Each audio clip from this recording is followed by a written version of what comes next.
لیکن جتنا تیرے سینے کے اندر سائز ہوگا نا اتنی وحی کا حق تو اٹھا سکتا ہے. اس لیے لوگ ملے مگر لوگ نہیں ملے، کیونکہ سینے میں اس کو اٹھانے کے لیے وہ جگر اور طاقت نہیں تھی، وہ جرت نہیں تھی، وہ شجاعت نہیں تھی، وہ بہادری نہیں تھی، وہ سچائی نہیں تھی. They didn't have the guts to take this thing. اور انہوں نے بیچ ڈالا اپنے آپ کو. وہ جو تم ہنڈیا کے اندر پانی ڈال کے سونا پکاتے ہو نا، اس میں بھی ایک جھاگ اوپر آ جاتی. کیا مطلب ہے بھائی؟ کیا باتیں کر رہا ہے اللہ ہم سے؟ ہنڈیا، وادی، پانی، جھاگ، سونا نیچے. آگے کہتا ہے اللہ کذالک یضرب اللہ الحق والباطل. حق باطل ہم ایسے سمجھاتے ہیں. بندہ کہ اللہ یہ تو مجھے سمجھ ہی نہیں آ رہی.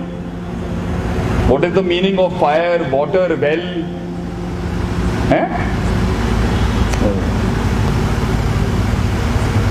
آگے اللہ کہتا ہے فَأَمَّا الزَّبَدُ. یاد رکھنا میرے بندوں، یہ جو جھاگ ہوتی ہے نا، جھاگ،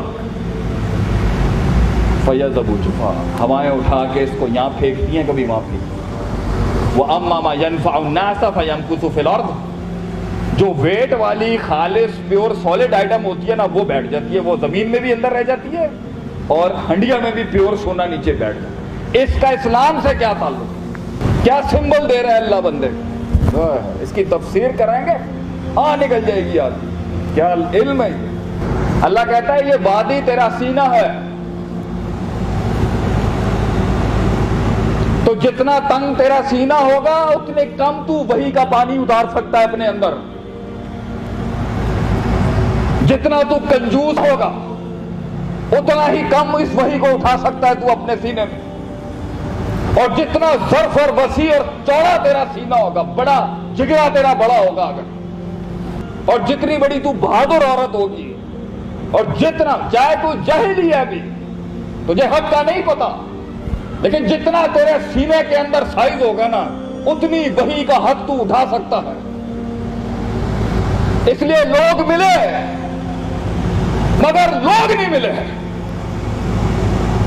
کیونکہ سینے میں اس کو اٹھانے کے لیے وہ جگر اور طاقت نہیں تھی، وہ جرت نہیں تھی، وہ شجاعت نہیں تھی، وہ بہادری نہیں تھی، وہ سچائی نہیں تھی. They didn't have the guts to take this thing. اور انہوں نے بیچ ڈالا اپنے آپ کو مغرب کے ان فلسفوں کے اوپر اور مشرق کے ان فلسفوں کے اوپر، اور یہ کنزرویٹزم کے اوپر اور امپیریلزم کے پیچھے، اور socialism and communism and all this shit in the world. اور اللہ کہتا ہے آگ، وہ ہنڈیا بھی تیری چھاتی ہے اور اس میں وہ سونا تیرا دل ہے،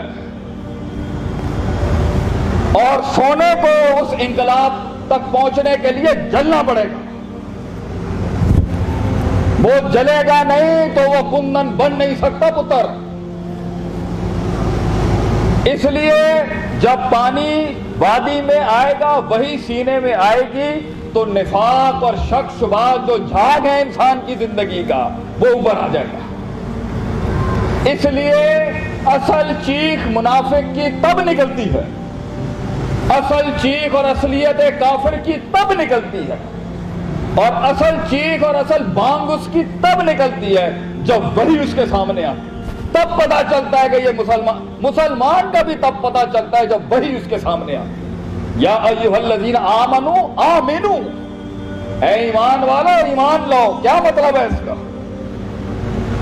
کیا مطلب ہے صاحب کا یا ایھا الذین آمنوا آمنوا؟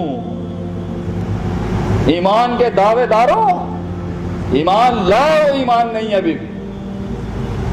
تو اللہ کہتا ہے کہ جتنا وہ اٹھاتا جائے گا اتنی جھاگ اوپر آتی جائے گی، اتنا خالص ٹھوس پوٹینشل، اتنا خالص ٹھوس جگرا اور دل اندر سے صاف ہو کے نیچے بیٹھ جائے. پھر اللہ ایک اور مفسر نے اس کی یہ تفسیر کی ہے کہ یہ جھاگ نفاق ہے اور ایمان وہ سونا اور وہ زمین میں رکنے والا ہیومس ہے. ہیومس انگلش میں کہتے ہیں اس کو، جس کے اوپر یہ سارے پھل پودے ہوتے. ایمان جب آئے گا نفاق جھاگ کی طرح اڑ جائے گا. ایمان کے آگے منافقت نہیں کھڑی ہو سکتی، ٹک سکتی۔